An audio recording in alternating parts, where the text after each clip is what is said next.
नमस्कार दोस्तों कैसे हैं आप लोग। उम्मीद करता हूं बेहतर होंगे। दोस्तों लगातार डिमांड की जा रही थी कि सर ऑनलाइन क्लास लाई जाएं और उसी सिलसिले में मैं सोच रहा हूं कि चूँकि जहां भी मेरे सिलेक्शन हुए हैं तो अभी कोरोना के समय में दूर दूर तक अभी कोई ज्वाइनिंग का है नहीं, तो इसलिए मैंने सोचा आपके साथ अनुभव बांटा जाए तो कुछ आपके लिए बेहतर होगा। और साथ साथ मेरा फिर से भी पीएससी के लिए हुआ है तो मैं सोच रहा हूँ कि उसको कुछ फ़ायदा मुझे भी मिलेगा। दोस्तों अब उम्मीद करता हूँ या प्रयास करूँगा कि मैं ज़्यादा से ज़्यादा क्लासें आपको मध्य प्रदेश की दे सकूँ, और कोशिश है कि इस बार मैं मध्य प्रदेश की लगभग पूरी क्लासें आपको कंप्लीट करा के जाऊँ जो सामान्य एग्ज़ामों के लिए, खासकर मेंस के लिए तो उतनी नहीं। मेंस के लिए चूँकि मैं अलग से पढ़ा रहा हूँ, ऑनलाइन क्लासें अलग से चल रही हैं मेरी उसकी, तो लेकिन जो प्री तक है तो प्री तक का मैटर इस बार की मैं क्लास में दे जाऊँगा, चूँकि वो मेंस का मैटर अधिक डीप होता है और उसे गहराई से पढ़ाना पड़ता है, समय अधिक लगता है, तो उसके लिए अलग से क्लासें चल रही हैं। तो जिसको उसमें इंटरेस्ट हो तो वो क्लासें ले सकता है। दोस्तों मैं बार बार कहता हूँ और मैं इस हैसियत से कह रहा हूँ कि अधिकतर मध्य प्रदेश के एग्ज़ामों में मैंने खुद उसको क्वालिफाइड किया हुआ है, और चाहे पीएससी प्री हो या 2018 की भी पीएससी हो, तो 2018 की जो पीएससी है मैंने इस रोल नंबर के साथ क्वालिफाइड की थी। और सीटीआई पोस्ट में पहले मेरी वेटिंग थी, कुछ नीचे की पोस्ट हैं जो मैंने चूज़ नहीं की थी लेकिन बाद में एक क्लियर हो गई है। दोस्तों अगर बात करें तो मेरा वर्ग 1 में भी सिलेक्शन हुआ है, वर्ग 2 में भी हुआ है, और जो जेल पहरी की आप लोग तैयारी कर रहे हो या इससे पहले व्यापम के अन्य एग्ज़ाम हैं, इनमें चाहो तो आप जानकारी ले सकते हो, रोल नंबर ले सकते हो। अधिकतर जगह मेरा सिलेक्शन हुआ है। तो उस हैसियत से मैं बार बार आप लोगों से कहता हूँ कि मायने ये नहीं रखता कि आपको आता कितना है। दोस्तों मायने ये रखता है कि आप किस स्मार्ट तरीके से पढ़ रहे हो, क्या पढ़ रहे हो और किन चीज़ों से सिलेक्शन होता है। तो दोस्तों आज मैं कोशिश कर रहा हूँ कि अपनी पढ़ने की या पढ़ाने की बात कम हो, लेकिन बात ये हो कि क्या आपको पढ़ना है और कैसे सिलेक्शन होता है या कैसे मेरा सिलेक्शन हुआ है, तो वो चीज़ें मैं आपको बताना चाहता हूँ। दोस्तों जितनी भी जगह सिलेक्शन हुआ, मैं इंदौर की बड़ी बड़ी क्लास हैं, कौटिल और जो ग्वालियर की क्लास है, जादौन वगैरह, इनमें मैं पढ़ाता रहा हूँ और इस दौरान मैंने लोगों को पढ़ाया हुआ है। और उसी पढ़ाते समय मुझे खुद को व्यक्तिगत इतना समय भी नहीं मिलता था कि मैं पढ़ सकूं, लेकिन फिर भी मेरे कुछ ऐसे तरीके थे जिनके तरीक़ों से मेरा सिलेक्शन अधिकतर जगह हो जाता है। और 2-3 जगह मैंने नेट भी निकाला होगा। उसका सिर्फ एक ही रीज़न है कि मैं पढ़ता हूँ स्मार्ट स्टडी से। स्मार्ट स्टडी का जो आपने देखा होगा फेसबुक वगैरह पे, जो मेरे से जुड़े होंगे, वीडियो वगैरह में देखा होगा, जहाँ भी कोशिश होती है मैं मैप ज़रूर शामिल करता हूँ और मैं ज़रूर मैप नोट्स बनाता हूँ। और ये मेरे आपने मैप नोट्स देख लिए होंगे। सामान्यतः अधिकतर लोगों से 90-95% लोगों से आपने देखा होगा मेरे जो मैप से पढ़ाने की क्वालिटी है या जो मैप स्टडी है वो दूसरे लोगों से बड़ा बेहतर है, या मुझे अलग से इसे करती है, अलग से हट के एक दूसरी लीग में खड़ा करती है। मेंस में भी मेरा यही रहता है, मैं मैप और ये दूसरी चीज़ों को शामिल करता हूँ जिनसे बेहतर नंबर हो पाते हैं और कम से कम पेपर जल्दी अटेंड हो पाता है।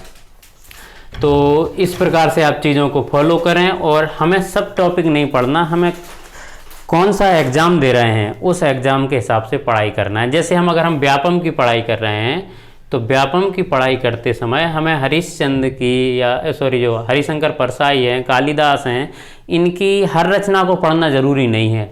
हमें कम से कम इतना पता हो, जैसे हम कालिदास पढ़ रहे हैं तो कालिदास तो चूँकि 7 नाटक हैं तो आप ऐसे याद कर सकते हो, लेकिन कालिदास के कुछ जो नाटक हैं जैसे अभिज्ञान शाकुंतलम,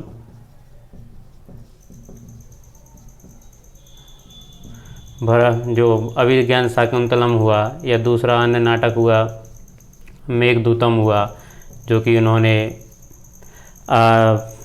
एक मेघ के द्वारा, एक यक्ष के द्वारा अपनी यक्षिणी को मैसेज पहुंचाया, उस पर मार्मिक चित्रण किया हुआ है।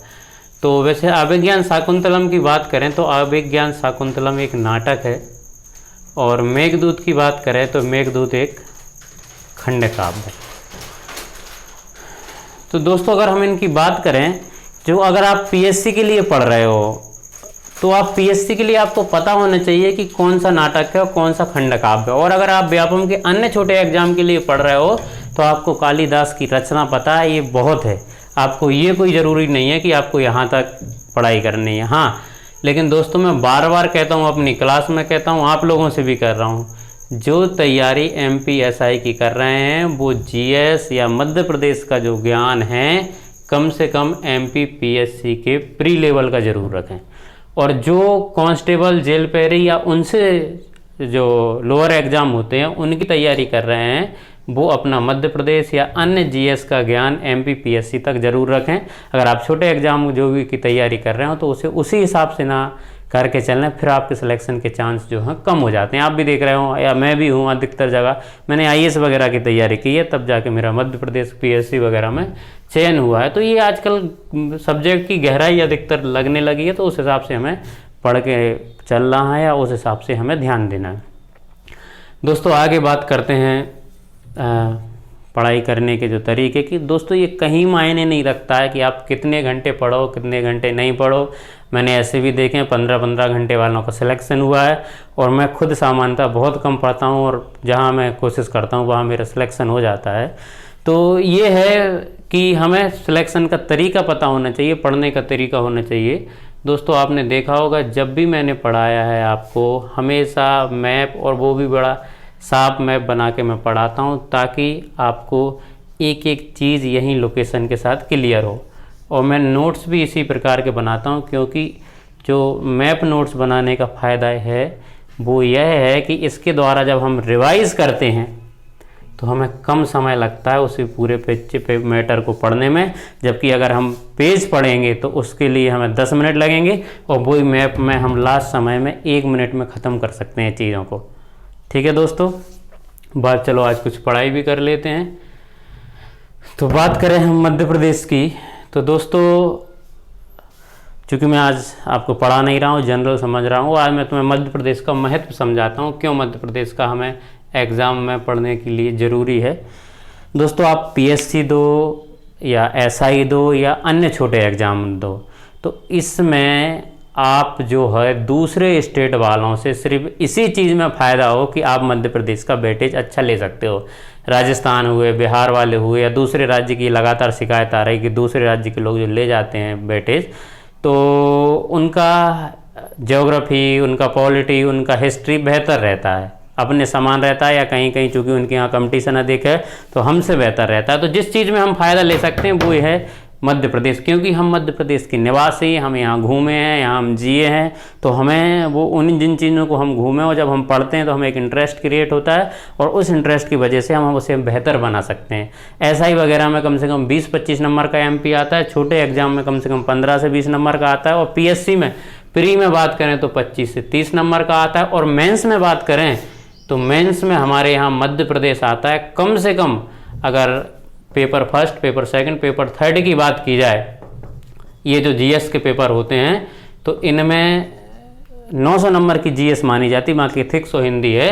तो दोस्तों मैंने ये देखा है और 2018 का पीएससी दिया हुआ है, तो लंबी बात तो नहीं कर रहा हूँ, लेकिन कम से कम 400 नंबर का मध्य प्रदेश आता है। आप पिछला पेपर देखेंगे तो उसका जो ज्योग्राफी पोर्शन था उसका 150 में से लगभग 120 नंबर का एमपी से था। आप अगर इकोनॉमिक्स के पेपर देखें पिछली बार का तो 150 में से लगभग 120 का यहाँ से था। और अगर आप हिस्ट्री देखें तो अब नए सिलेबस के हिसाब से हिस्ट्री का भी पोर्शन ज़्यादा रहने वाला है। बस पॉलिटी एक ऐसा है कि उसका मध्य प्रदेश का कोई अलग से अपना योगदान नहीं था, और चूँकि मध्य प्रदेश में भी कुछ निर्वाचन संस्थाएं हैं, पंचायती राज्य हैं, और हमारे इधर भी जो ग्वालियर में ऑडिट वाला ऑफिस है, तो अपने भी कुछ ऐसे हैं, राज्य मुख्यमंत्री हैं, राज्यपाल है, तो उसमें भी पॉलिटिक्स का मध्य प्रदेश से अपना 50-60 नंबर हो जाता है। साइंस में भी हमारे यहाँ जो भी वैज्ञानिकों के योगदान रहे हैं तो वो भी मध्य प्रदेश के पोर्शन में पूछ लिया जाता है। तो ऐसे 400 नंबर के आसपास का जो हमारा पोर्शन है वो आया था। तो आप देख सकते हो एक पेपर से ज़्यादा का मध्य प्रदेश है, और ये दूसरे राज्यों के मुकाबले आपका बेहतर हो सकता है अगर आप प्रयास करोगे इस प्रकार गहराई से मैप वगैरह से पढ़ने के, और चाहो तो मेरे से टच में रहोगे तो मैं कोशिश करूंगा कि आपका मध्य प्रदेश अध्ययन बेहतर करा दूं, ताकि आप जहां भी एग्ज़ाम दो तो वहां सिलेक्शन आपका हो जाए। क्योंकि इस दौर में रोज़गार की स्थिति बड़ी गंभीर चल रही है और लगातार सरकार निजीकरण की कोशिश कर रही है। तो दोस्तों 1-2 साल प्रयास कर लो, जल्दी से जल्दी कोशिश कर लो, यही वो स्वर्णिम दौर है जब आप शासकीय जॉब प्राप्त कर सकते हो। फिर पता नहीं सरकार का क्या प्रयास रहा है, निजीकरण का चल रहा है, तो हो सकता है जॉब लगातार घर कम होती जाएं। स्कूल आप देख रहे हो 13,000 के आसपास कम हो रहे हैं, और कई आउटसोर्सिंग के थ्रू वैकेंसियाँ हो रही हैं, तो कोशिश करें 2-4 साल आपके पास बेहतर मौका है, अच्छी मेहनत कर लें मध्य प्रदेश और दूसरे अध्ययन बेहतर करें ताकि आपको शासकीय जॉब मिले और आप और अपने माता पिता का आप नाम बेहतर ढंग से उठा पाओ। दोस्तों, इसका हम मध्य प्रदेश की थोड़ी महत्व की अगर बात करें तो जब मैं दिल्ली यूनिवर्सिटी में पढ़ता था उस दौरान मेरे कई दोस्त कहते थे कि मध्य प्रदेश की क्या हिस्ट्री है, और जब हम भी पढ़ाने बैठते हैं कई लड़कों से कहते हैं हिस्ट्री पढ़ लो, तो वो बोलते हैं सर क्या करोगे पढ़ा के हिस्ट्री, मध्य प्रदेश की कोई हिस्ट्री है ही नहीं, कोई ऐसा बड़ा वो है नहीं। और इस बार जब पीएससी में हिस्ट्री के अच्छे डीप क्वेश्चन आए तो दोस्तों सिर्फ मैं ही बना पाया, मेरे ज़्यादातर स्टूडेंट नहीं, क्योंकि वो उस लेवल पर पढ़ने के लिए तैयार ही नहीं होते थे। तो बात करें तो हमारे मध्य प्रदेश की इतनी हिस्ट्री है कि ये हमारे मध्य प्रदेश की नर्मदा नदी है, और इस नर्मदा नदी के घाट पर ही यहाँ होशंगाबाद के हथनौरा में, आदमगढ़ में हमारे भारत के शुरुआती मनुष्य का अस्तित्व मिला था, इसी नर्मदा नदी के किनारे। तो आप देख सकते हो हिस्ट्री के अंतर्गत हम अपने मानव के अब तक के प्रयास और महत्वपूर्ण घटनाओं का अध्ययन करते हैं, तो वो हिस्ट्री की शुरुआत हमारे यहाँ इंडिया में उस मनुष्य की हमारे होशंगाबाद जिले या मध्य प्रदेश में हुई थी। आगे बात करें, दुनिया तमाम तरह के ग्रंथों की बात करता है, तमाम तरह की नॉलेज की बात करता है, और विश्व में तरह तरह के ग्रंथ हैं, लेकिन भारत में देखा जाए तो सबसे बड़ा जो ज्ञानी है या सबसे बड़ा ज्ञान है या जो एक सार है वो हमारी गीता पुस्तक में है, जिसे विश्व की कई भाषाओं में या कई देशों में पढ़ा है, लगभग सभी भाषाओं में ट्रांसलेटेड हो चुकी है।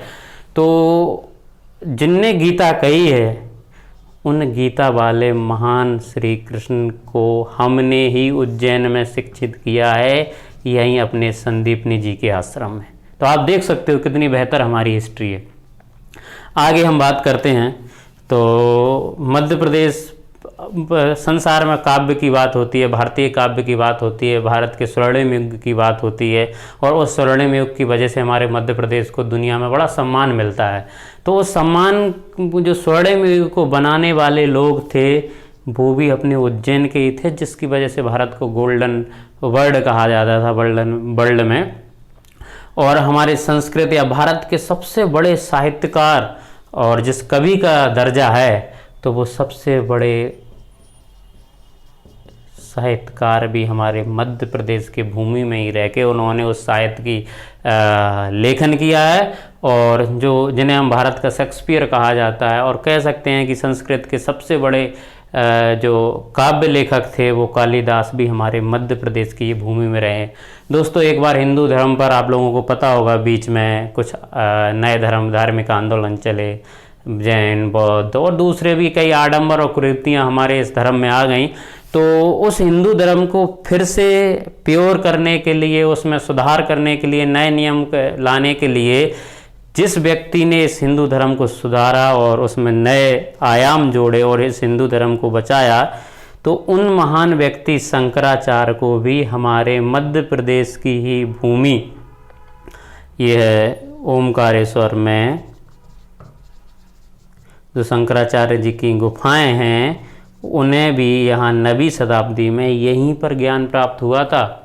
ये हमारे मध्य प्रदेश का आप इतिहास समझ सकते हो। आगे हम मध्य प्रदेश के इतिहास और महत्व की बात करें। दोस्तों, आज का पर्यावरण का दौर है, और पर्यावरण के इस दौर में सबसे महत्वपूर्ण है पेड़ पौधे और स्वस्थ वातावरण। तो आप देख सकते हो जो हमारे भारत का क्षेत्रफल है, वनों का क्षेत्रफल है, उसमें सर्वाधिक वन हमारे मध्य प्रदेश की ही भूमि पे है। सरकारी आंकड़ा तो हालांकि यहाँ तक कहता है, लेकिन नई जो वन रिपोर्ट 2019 में आई थी उसके हिसाब से इससे कम वन है, लगभग 26% के वन है, वो वन है, लेकिन वो वन भी हमारे मध्य प्रदेश की ही भूमि पर सर्वाधिक है। यानी हम भारत के पर्यावरण के वातावरण में भी अपना सर्वाधिक योगदान देते हैं। आगे बात करें, देश में बड़ी सारी नदियाँ बहती हैं और हमारे मध्य प्रदेश से वो नदी निकल के जाती हैं, उनकी खेती होती है, पानी वगैरह की व्यवस्था होती है। तो हमारे मध्य प्रदेश से ही सबसे अधिक जो नदियां हैं वो यहाँ निकलती हैं, इसलिए मध्य प्रदेश को नदियों का भी मायका कहा जाता है। दोस्तों, उत्तर और दक्षिण का एक हमेशा से अवरोध रहा है, और उस अवरोध को दूर करने का काम हमारे मध्य प्रदेश के बुरहानपुर के दर्रों ने ही किया है। और दोस्तों, ये भी कहा जा सकता है कि कई विदेशियों के यहाँ आक्रमण हुए, और उस विदेशियों के आक्रमणों को हमारे चंबल के आसपास के वीरों ने, फिर आगे जाके दक्षिण के इन अवरोधों ने और इनने इनको दक्षिणी आक्रमणों से कई लोगों को या कई साउथ के क्षेत्रों को बचाया है, तो इन्हें बचाने वाले भी हमारा मध्य प्रदेश ही था। दोस्तों आप एक चीज़ दे सकते हो, किसी भी देश की संस्कृति में वहाँ के प्राचीन लोगों का बड़ा योगदान रहता है। उससे हम पता चलता है कि हम विकास में कितने आगे तक आ गए हैं। तो जब विदेशियों के आक्रमण हुए या दूसरे लोगों के आक्रमण हुए तो हमारे यहाँ पर रहने वाली जो जनजातियाँ थीं देश के विभिन्न हिस्सों में, तो उन जनजातियों को बचने के लिए जो शरण गृह मिले वो भी हमारे मध्य प्रदेश में ही मिले। इसलिए आप देख सकते हो अधिकतर जो जनजातियों के क्षेत्र हैं, यहाँ पर गोंड हुए, यहाँ कोरकू हुए, यहाँ पर भील हुए, यहाँ पारधी, यहाँ पनिका, यहाँ कोल, तो अधिकतर जो जनजाति हमारे पहाड़ों पर मध्य प्रदेश में निवास करती हैं, तो उनको बचने की जो शरण स्थली है वो भी हमारे मध्य प्रदेश ने ही प्रदान की थी। अब आगे भी आप लोगों को पता होगा कि जो मालवा है एक ऐसी भूमि है, आज तो चलो हमारे पास सिंचित साधन आ गए और कई सुविधाएं आ गई, तो मालवा में ऐसी भूमि थी जिसे अदेव मात्रप कहा है। अमर सिंह ने इकोनॉमिस्ट रहे हैं ये आपके स्वर्ण युग में। ऐसी भूमि जिस पे सिंचाई की भी ज़रूरत नहीं होती थी और खेती हो जाती थी। कहने का मतलब ये है काली मिट्टी पानी का अधिक भरण करती है, तो ऐसी भूमि हमारे मालवा में ही पाई जाती थी जिससे होने वाली पैदावार का फ़ायदा पूरे देश को पहुँचता था और आज भी पहुँचता है। यहाँ आपको पता होगा मध्य प्रदेश तांबा के उत्पादन में भी टॉप में है, मध्य प्रदेश हीरा के उत्पादन में भी टॉप में है, और जो हीरा विभिन्न आभूषणों में पहन के आपके यहाँ पूरे देश की लड़कियाँ इतराया करती हैं, महिलाएं इतराया करती हैं, तो वो हीरा भी अपने मध्य प्रदेश से ही पहुँचता है। जो तांबा हमारे हिंदू धर्म के लंबे समय तक संस्कृति का एक विभिन्न हिस्सा रहा है, पवित्र धातु रही है, पवित्र बर्तन रही है, तो वो तांबा भी हमारे यहाँ मध्य प्रदेश में ही सर्वाधिक निकाला जाता है। कहने की बात है मध्य प्रदेश का एक ऐसा इतिहास है संसार में या मध्य प्रदेश में सबसे पहले पशुओं को पालतू बनाया गया, और वो पालतू पशुओं ने मनुष्य के विकास में बेहद योगदान दिया। फिर खेती में योगदान दिया, दुग्ध उत्पादन में योगदान दिया, और आज मशीनें आ गई हैं, तो लंबे समय तक पशुओं ने हमारे भरण पोषण में बहुत योगदान दिया। तो उस पालतू उन पशुओं को भी सबसे पहले पालतू बनाया गया। ऐसे अभिलेख भी मध्य प्रदेश में मिलते हैं। कहने का और अगर हम बात करें इतिहास में ऐसे भी साक्ष्य मिलते हैं कि यहाँ नर्मदा नदी के किनारे जो महेश्वर है, इसे महेशमती कहा जाता था, या इसके आसपास माहेशमती या महेश्म करके पहले राजा हुए हैं, और उन राजा के वंशजों ने दक्षिण के बड़े बड़े राजाओं को हराया है। हमारे यहाँ राजा भोज पैदा हुए हैं, हमारे मध्य प्रदेश के लिए गर्व की बात थी। तो जो राजा भोज हैं वो संस्कृति सभ्यता के भी बहुत बड़े रक्षक थे और साथ ही एक बहुत बड़े विजेता थे। तो कहने का मतलब है कि मध्य प्रदेश के इतिहास में कहीं कमी नहीं है अगर हम उस नज़रिए से देखें, और अगर हम उस नज़रिए से देखें कि इसकी क्या हिस्ट्री है, क्या मैटर है और ये सब तो वो आपके लिए एग्ज़ाम के लिए नुकसानदायक साबित हो सकता है। तो हमें कोशिश करना है, मध्य प्रदेश में बड़ी सारी चीज़ें हैं पढ़ने के लिए, महत्व के लिए। सभी टॉपिकों को मैं कोशिश करूंगा इस बार आपको डीप से पढ़ाऊं, गहराई से पढ़ाऊं। आप अगर मुझे सहयोग देंगे तो मैं बेहतर से बेहतर चीज़ें दे सकता हूं। फिर आपको ये बहाना नहीं रहेगा कि सर MPPSC प्री में हिस्ट्री का तो एक भी क्वेश्चन नहीं छपा, या पिछली बार भी कुछ MP के क्वेश्चन आए थे सर हमसे तो एक भी नहीं बने।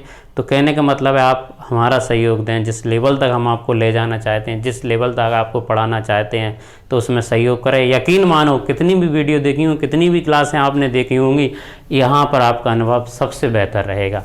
और दोस्तों इसलिए भी भरोसा कर जाया करो कि मैं सिलेक्टेड हूँ, मुझे पता है कहाँ कितना पढ़ना है, कैसी चीज़ें पढ़नी है, जिससे चीज़ में हमें बेहतरी मिलती है। तो अधिकतर क्लास हम मैपिंग से करने की कोशिश करेंगे। इस कोरोना काल में मैं कोशिश करूँ आपको मध्य प्रदेश समाप्त कर दूँ। तो आगे आप अगर जुड़े रहोगे तो आपको बेहतर से बेहतर वीडियो है जो है वो हमारी मैप के थ्रू मैं आपको देता रहूँगा। Thank you.